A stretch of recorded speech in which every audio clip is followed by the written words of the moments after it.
Subscribe to our channel by clicking the subscribe button. Click the bell button and enjoy the latest uploads from our channel. ازمودہ وظیفہ آج ہم آپ کو وہ وظیفہ بتائیں گے کینسر کا علاج کیسے ہوتا ہے۔ کینسر ایک خطرناک بیماری ہے، ایک موذی بیماری ہے، اور ایسی بیماری ہے کہ جس شخص کے اوپر نام لگ جائے کہ فلاں کو کینسر ہے، ڈر کے مارے اس کا جو ہے وہ جسم گلنا شروع ہو جاتا ہے، خوف کے مارے، یعنی ہر وقت اس کو خوف ہی رہتا ہے کہ کب اس کی جو موت واقع ہو۔ خدا نخواستہ اللہ تعالیٰ نہ کرے کہ آپ کے کسی جاننے والے کو یہ موذی بیماری لاحق ہے، اور چاہے وہ آخری سٹیج کے اوپر ہی کیوں نہ ہو، اگر اللہ تعالیٰ نے اس کی زندگی رکھی ہے، اگر اس کی زندگی ہوگی تو انشاءاللہ جو عمل ہم بتائیں گے تو ضرور اس سے وہ مکمل شفا یاب ہوگا۔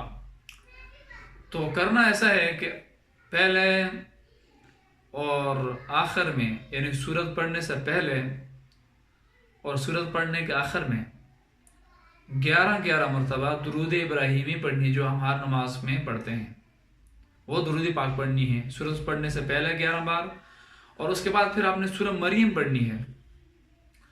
درمیان میں سورہ مریم پڑھ کر پھر آپ نے 11 بار سورۃ درود ابراہیمی پڑھنی ہے، اور پانی کے اوپر دم کرنا ہے، وہی پانی آپ نے پورے دن اس مریض کو پلاتے رہنا ہے۔ 40 دن تک آپ نے یہی عمل کرنا ہے، تو بلا کسی ناغا کے، یعنی آپ نے اس کے اندر ناغا نہیں کرنا، مسلسل جو ہے نا آپ نے اس کو پانی پلانا ہے 40 دن تک، یعنی روز آپ نے ایسا کرنا ہے۔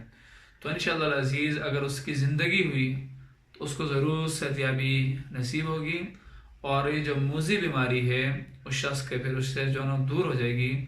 تو خواتین حضرات، اگر آپ کو یہ ہماری کوششیں پسند آ رہی ہیں تو ہماری ویڈیو کو صدقہ جاری سمجھ کر شیئر کیجیے، اور چینل کو سبسکرائب کیجیے، اور کمنٹس میں ہمیں ضرور آگاہ کیجیے۔ اپنا اور اپنے چاہنے والوں کا بہت بہت خیال رکھیں۔ اللہ حافظ۔